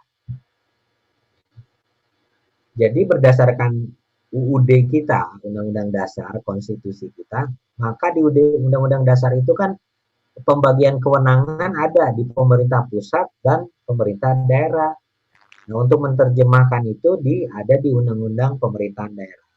Di situ mengatur kewenangan pusat apa, kewenangan daerah itu daerah provinsi, daerah kabupaten, daerah kota itu apa dan sebagainya. Nah, itu yang terakhir kan Undang-Undang Nomor 23 2014. Itu sebagian besar kewenangan itu merupakan kewenangan bersama antara pusat dan daerah. Termasuk bidang ilmu pengetahuan dan teknologi. Jadi sebetulnya tanggung jawabnya sama tuh. Pemerintah pusat lewat Kementerian Ristek Dikti dan beberapa institusinya termasuk perguruan tinggi. Lalu pemerintah daerah dengan beberapa perangkat daerahnya termasuk misalnya badan-badan dan dinas-dinas itu punya tanggung jawab juga gitu ya, baik dalam mengembangkan teknologi maupun memakai menerapkan sesuai dengan kebutuhan prioritas masing-masing. Nah, sehingga tidak mudah kalau pemerintah pusat mengatur standarisasi, standar berdasarkan apa. Kalau standar itu menyangkut keamanan, itu bisa kita keluarkan berdasarkan sektor. Misalnya kalau kita mengembangkan industri strategis nuklir, itu aturannya gini, itu bisa. Tapi bayangkan kalau misalnya bertani aja diatur gitu ya, wah itu pada demo itu nanti para petani. Kan paling yang bisa diatur itu adalah yang menyangkut hajat hidup orang banyak kan. Aturan lingkungan, nah itu diatur. Mobil misalnya tidak boleh melewati emisinya sekian, itu diatur karena menyangkut kepentingan banyak. Pencemaran itu diatur, misalnya pabrik-pabrik tidak boleh membuang limbahnya lewat saluran air langsung ke sungai kalau belum diolah. Sebetulnya itu diatur. Walaupun dalam prakteknya banyak yang melanggar sih. Kira-kira gitu ya. Jadi paling itu standarisasi di soal itu. Nah, ada juga standarisasi industri itu diaturnya oleh BSN, Badan Standarisasi Nasional. Itu kan lembaga regulator ya. Tapi BSN itu ketika mengeluarkan SNI misalnya, dia membentuk pantek namanya. Panitia teknis. Itu nanti memanggil pakar-pakar, lembaga-lembaga yang kompeten untuk membahas standar-standar tadi. Misalnya helm untuk Indonesia SNI-nya begini. Terus tabung gas itu begini. Nah, itu bisa. Jadi di semua daerah itu harus seragam karena ada SNI. Tapi kalau misalnya tentang semua teknologi, itu ya beda gitu kan. Dan kemampuan kabupaten satu dengan kabupaten lain, dengan kota lain kan beda-beda. Kita tidak bisa menyamaratakan misalnya kota Surabaya dengan misalnya kabupaten Maumere misalnya di Papua. Bisa nggak? Nggak bisa kan ya. Nah, kira-kira gitu. Jadi literasinya juga beda. Kita nggak mungkin menyamaratakan dengan kondisi masyarakat yang sangat heterogen. Oke, masih ada? Saya Pak mau tanya, Sebentar, siapa ini? Dian Aprilia Pak. Saya nggak bisa lihat namanya. Oke, mana? Dian Aprilia. Oke, silakan. Pak, kan Bapak kebetulan dari BPPT ini saya bertanya karena penasaran juga Pak. Bapak mungkin kalau tahu kemarin juga dibahas sama teman-teman di ITS ada yang namanya PUSKO yang membuat mobil listrik Pak. Oke. Nah, itu saya memang tidak terlibat terlalu jauh dalam kerjasama politik dan lain-lainnya Pak. Tapi sebagai bukan peneliti, tim peneliti research bersama teman-teman itu saya menemukan banyak kejanggalan Pak.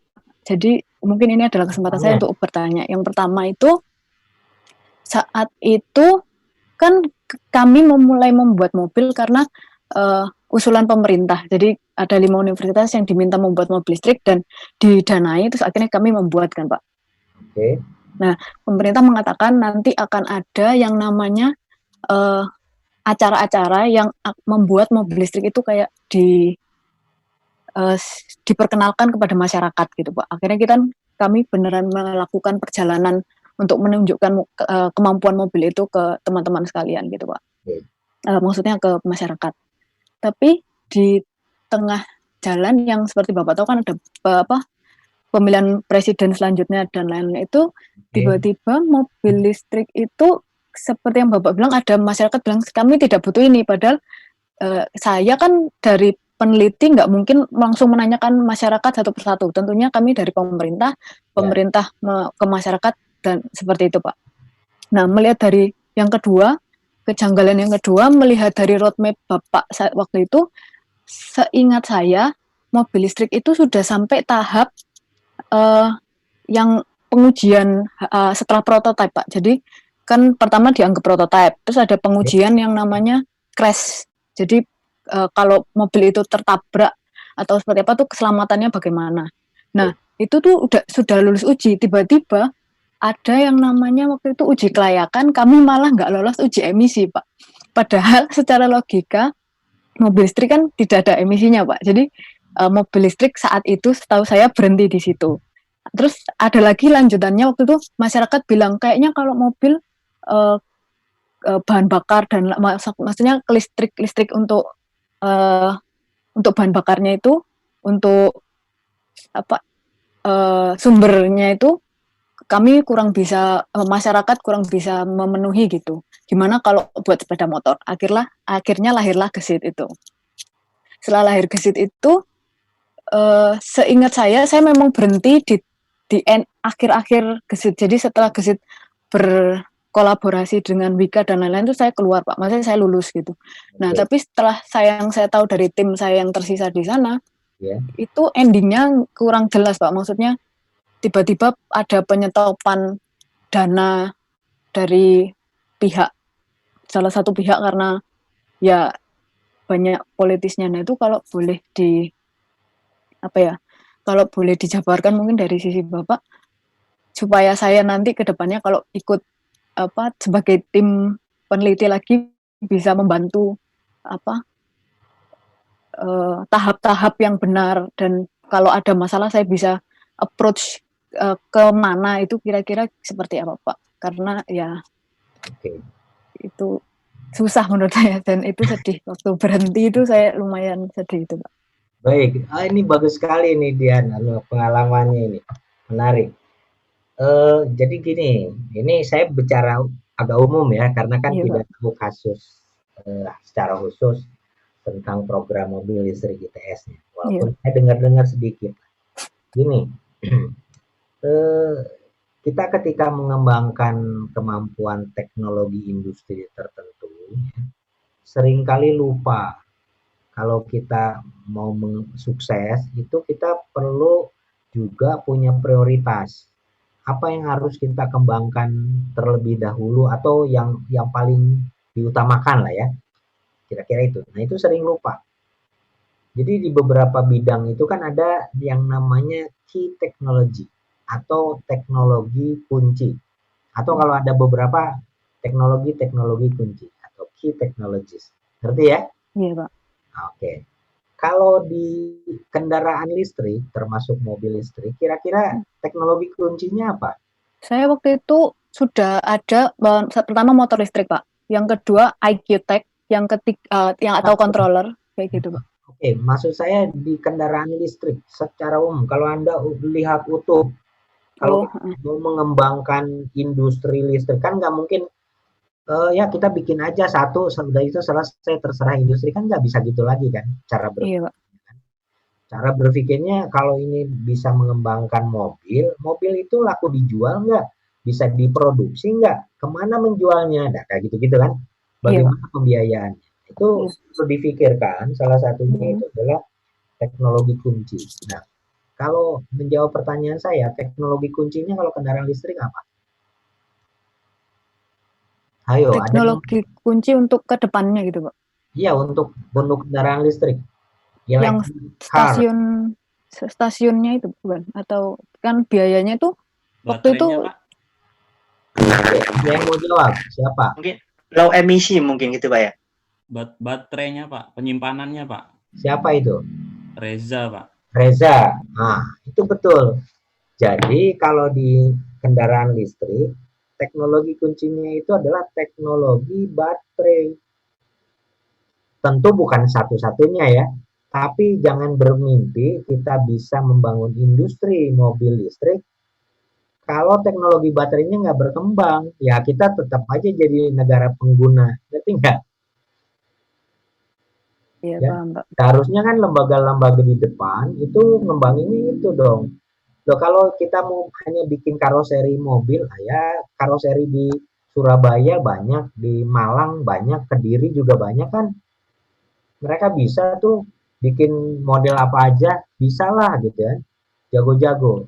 Tapi coba kalau suruh bikin mobil listrik yang efisien, komersial, itu nggak mungkin. Karena teknologi kuncinya baterai. Dan kita lalai mengembangkan teknologi baterai. Itu satu ya. Itu satu. Walaupun, oh iya Pak kan sudah ada gini-gini. Sampai sekarang mana gitu ya. Apakah itu dikembangkan secara konsisten kan ya. Yang kedua, setahu saya dulu itu kan yang banyak mendanai tentang proyek mobil listrik ini kan Kemenristek ya. Iya, Pak, benar, Dikti Ya. dan Kemenristek. Dan itu waktu tahun kira-kira 2014-an Iya. itu perubahan rejim pemerintah. Iya, betul, Pak. Dan di saat itulah terjadi korupsi besar di Kemenristek. Iya. Dan orangnya ditangkap oleh KPK gitu. Iya, mobilnya juga dibawa, Pak. Sampai sekarang itu belum keluar. Dan bukan hanya dia loh yang tersangkut dengan kendaraan listrik ya, karena itu akan APBNP ya, anggaran perubahan di akhir-akhir tahun. Itu 300 miliar harus habis, nggak ada yang bisa. Itu ada juga orangnya pinter ya, pernah jadi orang BPPT, disekolahkan ke Jepang, itu bikin perusahaan, terus tadi terlibat juga dengan anggaran tadi, masuk bui juga akhirnya. Nah, kita sering orang-orang seperti itu terjadi proses kriminalisasi gara-gara tadi ya, sistem kita itu tidak memungkinkan program-program seperti ini lah kira-kira. Akhirnya terjebak, Kemudian ya tadi karena nggak tahu administrasi dan sebagainya, terus ya udah dibawa ke hotel Prodeo. Itu kenapa misalnya tahun depannya terus tidak ada anggaran, itu karena tadi ya masalah, bukan sebenarnya itu bukan masalah politik, tapi lebih karena masalah manajemen keuangan. Jadi terjadi itu, kemudian kebijakannya terpengaruh. Gitu ya. Dan itu sampai sekarang juga gitu kan, ups and downs, program-program yang agak jangka panjang itu sangat terganggu. Itu yang pertama, itu yang kedua, yang kedua. Yang ketiga, kita itu punya problem, orang-orang hebat, orang-orang pintar di lembaga-lembaganya itu tidak punya kekuatan atau kemampuan untuk mengembangkan teknologi diplomasi namanya. Jadi teknologi diplomasi itu harus ada orang-orang yang menyampaikan kepada masyarakat, pada policy maker, apa sih yang dia hadapi, apa yang dibutuhkan, sehingga para penelitinya misalnya atau dosennya itu tidak terjebak tadi ya. Kan sekarang peneliti itu banyak disibukkan ngurusin administrasi ketimbang bikin risetnya gitu kan.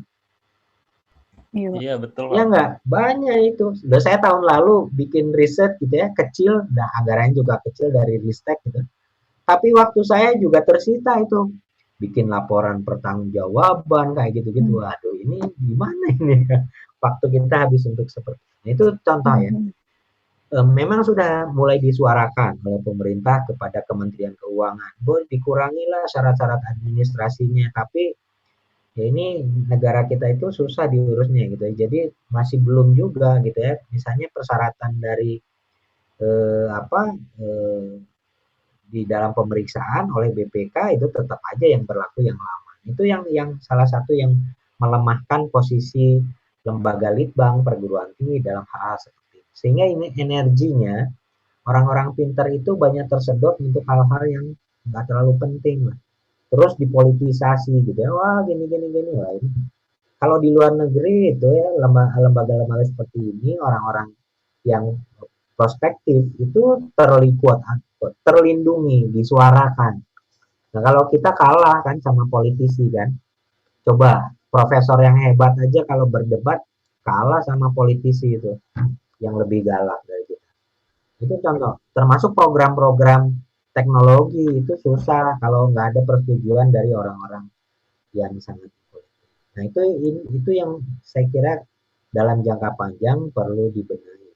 Nah tapi kembali ke misalnya kalau kita perkecil kepada case ITS ya, memang di lembaga perguruan tinggi seperti ITS itu sekarang mulai perlu punya roadmap ya, roadmap teknologi. Ini ITS ini fokusnya kemana sih? Karena tidak mungkin kan ITS jago di semua bidang kan? Ya nggak? Oh, saingannya banyak tuh. Jadi pimpinan ITS tuh memang sebaiknya punya platform apa yang akan menjadi yang hebat untuk ITS ke depan. Kemudian tadi riset-riset diarahkan ke sana. Konten-konten pendidikan mulai dikembangkan, karena kita nggak mungkin misalnya mengembangkan program magister manajemen yang sama dengan yang lain, nggak bisa gitu, ngapain gitu, nggak akan unggul. ITB udah punya SBM, kalau kita sama dengan SBM ya kita udah kalah duluan. Makanya perlu ada uniqueness, keberanian untuk memilih ini loh garisnya ITS, dan itu perlu antar generasi. Termasuk misalnya program-program riset. Ya itu sekarang harus mulai terarah. Dulu program pengembangan kawasan sains dan teknologi itu salah satu PR-nya itu. Sayangnya itu lagi, Ristek di rezim pemerintahan baru berubah lagi kan. Diktinya pindah ke Dikbud, sehingga program-program itu pindah lagi. Susah menyatu lagi dengan Ristek. Nah itu tantangan kita. Agak tidak memudahkan kita untuk fokus. Tapi paling tidak di lingkungan ITS-nya perlu ada lah roadmap, ya. Teknologi roadmap untuk kita jadikan pijakan. Kira-kira gitu. Karena kalau enggak, wah itu kita hanya tadi ya kayak hit and run aja, masuk Kadang-kadang kalau ada yang tertarik, ada programnya. Ntar orang pemerintahnya itu, wah ini udah nggak ada dana, stop lagi. Ya nggak akan maju-maju. Iya. Pak, izin Terima kasih, Pak. bertanya, Pak. Siapa? David. Oke, David Suhartono, silakan. Iya, melanjuti pertanyaannya dari Budian.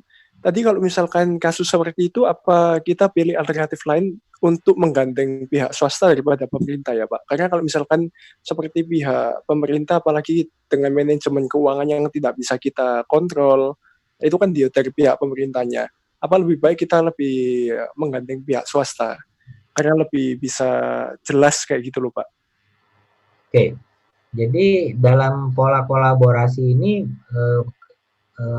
keputusannya bukan dengan swasta atau pemerintah, dengan swasta atau pemerintah, bukan gitu. Dua-duanya perlu, tetapi tentu saja dalam konteks yang proporsional. Sebab gini, pemerintah itu punya tanggung jawab juga, ya, punya peran juga. Kenapa kita harus memusuhi atau meninggalkan pemerintah? Kan nggak bisa. Apalagi perguruan tinggi negeri, kan pasti bergantung kepada pemerintah. Namanya juga PTN, N-nya kan negeri. Semua PTN itu kalau pegawai-pegawai tetapnya kan PNS, termasuk profesor-profesornya, gitu kan. Jadi tentu saja tidak kita tinggalkan. Sebab begini juga, kita nggak mau sama pemerintah, udah sama swasta. Kayaknya saya pernah dengar kok ITS itu ditinggalkan juga oleh swasta yang programnya gesit.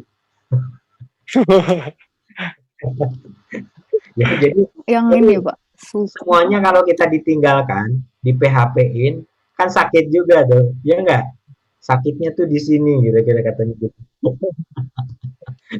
Jadi sebetulnya yang paling penting belajar ke depan itu ya, Anda mungkin pernah baca tentang triple helix, quadruple helix, quintuple helix gitu ya.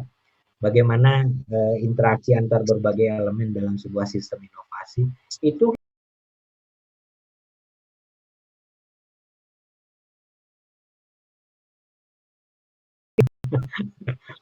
dan membangun tadi kepercayaan kepada berbagai pihak. Jadi ke depan itu, jangan sampai misalnya Ristek itu melihat ITS sudah kasih duit aja nurut kok gitu ya, jangan kayak gitu kira-kira gitu. Itu butuh prinsip yang besar.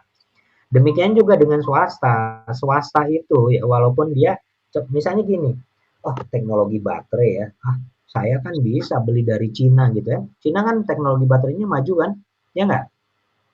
Iya. Kan masa bisa bilang gini, daripada saya ngandelin ITS yang masih research aja gitu. Halo.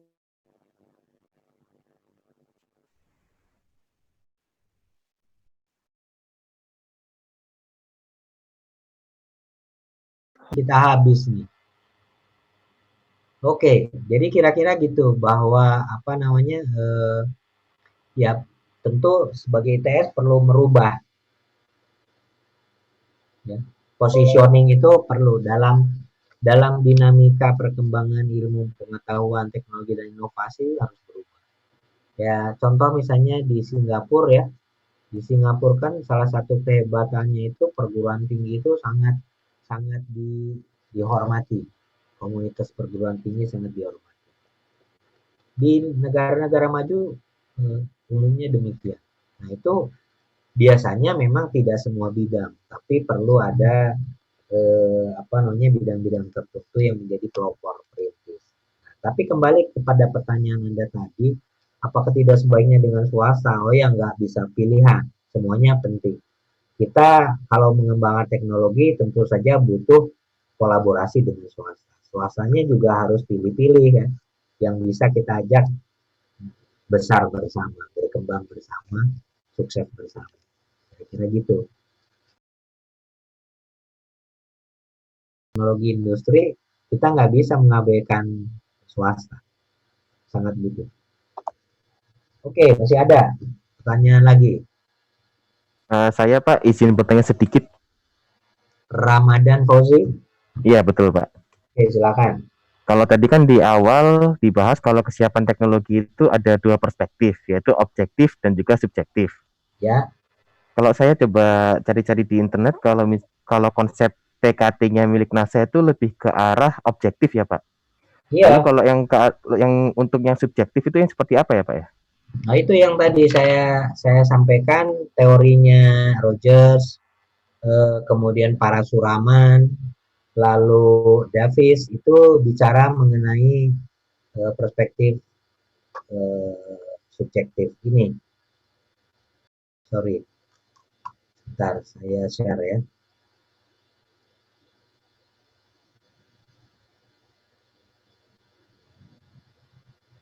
Nah ini kelihatan. Kelihatan Pak. Ya ini Anda baca misalnya di Rogers, itu dia bercerita banyak tentang bagaimana agar inovasi itu berhasil, apa saja yang harus diperhatikan. Terus bagaimana memperhatikan calon adopter, karena calon adopter itu beragam, tidak semuanya akan mudah menerima inovasi. Ada kalanya sebagian misalnya akan lambat gitu ya, lemot lah kira-kira gitu ya, kalau merespon pembaharuan itu. Nunggu yang lain berubah baru dia ikut berubah. Kalau enggak ya tadi. Terus misalnya studinya Parasuraman itu melihat bagaimana kesiapan masyarakat untuk mengadopsi pembaharuan atau inovasi. Itu ada karakteristiknya. Ada yang misalnya masyarakat yang cepat, ada yang enggak dan sebagainya. Ya contohnya misalnya di kita aja. Ketika keluar teknologi tertentu kan tidak semua orang sama kan, cepat merespon atau lambat merespon. Pasti ada berbeda. Ya enggak?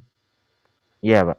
Yang menarik buat Indonesia itu ada produk atau teknologi yang memang berbeda dengan fenomena umum di negara seperti Indonesia, yaitu tentang HP, handphone. Ya. Kalau ada teknologi tertentu di Indonesia itu biasanya bukan yang paling depan kan, tapi kalau handphone, orang Indonesia itu paling depan. Ngerti nggak yang saya maksud? Iya Pak. Orang Amerika aja misalnya iPhone seri berapa gitu ya, keluar nih iPhone-nya gitu. Orang Amerika aja belum beli, itu orang Indonesia itu udah inden. Hebatnya gitu di Indonesia. Iya makanya kalau perlu tadi nitip orang itu tolong beliin sekian banyak, itu di orang Indonesia. Tapi kalau untuk bidang-bidang lain ya tidak, kira-kira seperti itu.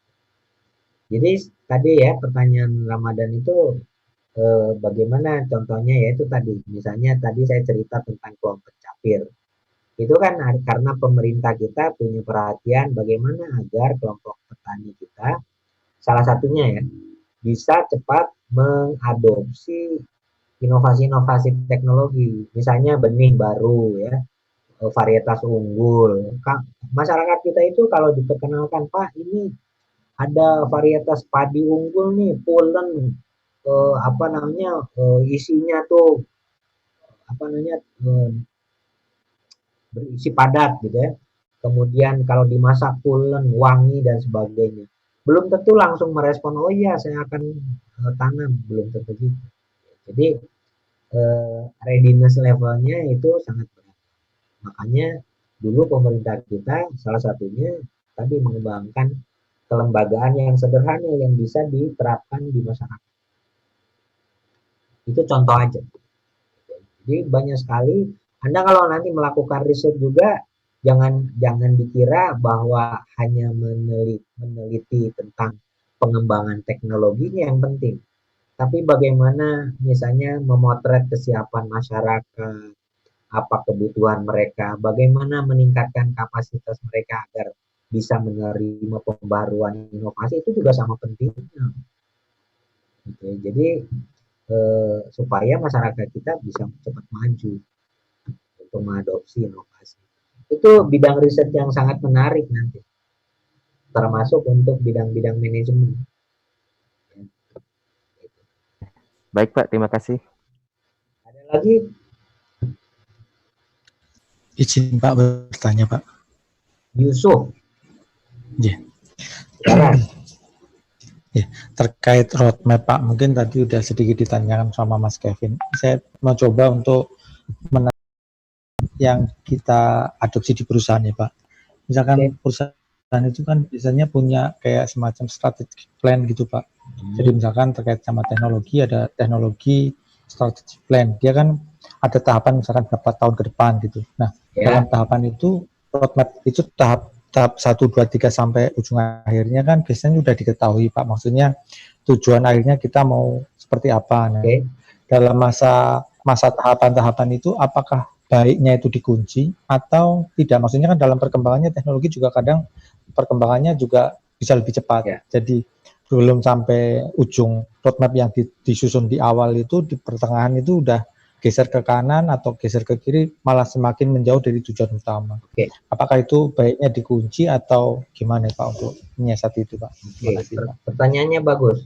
Minggu depan akan saya jawab lebih detail, tapi secara umum kira-kira begini. Roadmap itu adalah peta rencana ya, jadi menunjukkan bagaimana langkah-langkah kita mencapai tujuan dalam mengembangkan teknologi atau produk atau industri. Kan gitu ya. Roadmap time horizon-nya atau jangka waktu perencanaannya biasanya kira-kira 3-6 tahun. Lebih dari itu biasanya forecasting. Tapi karena akan banyak perubahan dan itu bukan tujuannya untuk merencanakan kegiatan. Kalau roadmap memang pijakan untuk perencanaan. Ya. Nah itu sebabnya tidak boleh terlalu panjang. Nanti banyak yang berubah. Kalau bikin roadmap 15 tahun, wah ya teknologi itu di ICT aja mungkin 3 tahun udah berubah. Ya nggak? Ya, Pak. Makanya biasanya roadmap tidak panjang-panjang, antara 3-6 tahun. Kalau ditemukan perubahan-perubahan lingkungan, ya, misalnya ekonomi berubah, termasuk sekarang misalnya kan banyak berubah nih, gara-gara wabah COVID, itu praktik-praktik keseharian masyarakat aja udah berubah. Orang itu sekarang, waduh, daripada saya ke pasar ditangkap polisi, gitu, udah order aja deh, belanja lewat daring, makanan lewat daring, apapun lewat daring. Saya aja sampai sekarang belum sempet cukur rambut nih. Karena nggak ada yang online. itu contoh ya. Banyak lingkungan yang bisa merubah. Nah, ketika terjadi perubahan lingkungan yang berpengaruh terhadap bidang yang kita roadmap-kan, termasuk teknologi, maka tentu saja roadmap-nya harus disesuaikan. Jadi, dokumen roadmap itu adalah living document. Jadi, dokumen hidup. Selalu harus disesuaikan dengan perkembangan. Jadi nggak boleh misalnya kita punya Renstra atau roadmap, itu kan sudah roadmapnya, jangan berubah-berubah, nggak bisa begitu. Harus selalu kita review. Kadang-kadang reviewnya itu reguler, kadang-kadang insidental. Ya. Reguler itu misalnya setahun sekali kah, atau 2 tahun sekali. Insidental tadi ketika terjadi hal-hal yang di luar dugaan kita. Misalnya terjadi wabah dan sebagainya yang bisa berubah banyak praktek industri, masyarakat, pemerintah, maka ya roadmap-nya harus direview. Kira-kira gitu Yusuf. Baik Pak, baik. Oke, sekarang sudah pukul 20.21 nih. Sudah 3 kali perpanjangan waktu kita. Kalau dalam sepak bola ini sudah adu penalti ini. Baik, kita akan lanjut minggu depan ya. Dengan topik tentang road mapping. Karena tadi dari beberapa kelompok yang belum kita bahas adalah road mapping. Bisnis model sudah, kesiapan teknologi, dan inovasi kan sebetulnya hampir sama ya. Dan kita grupnya hanya kesiapan teknologi. Tinggal road mapping. Kemudian yang mungkin belum pengembangan produk baru ya. Ya nggak? Product development.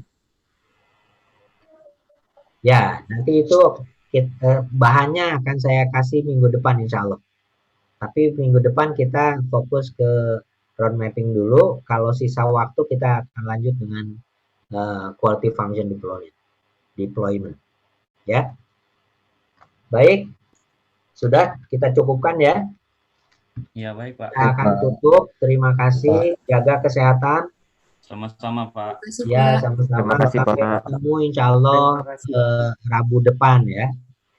Terima Iya, kasih. Assalamualaikum warahmatullahi wabarakatuh. Waalaikumsalam warahmatullahi wabarakatuh. Waalaikumsalam warahmatullahi wabarakatuh.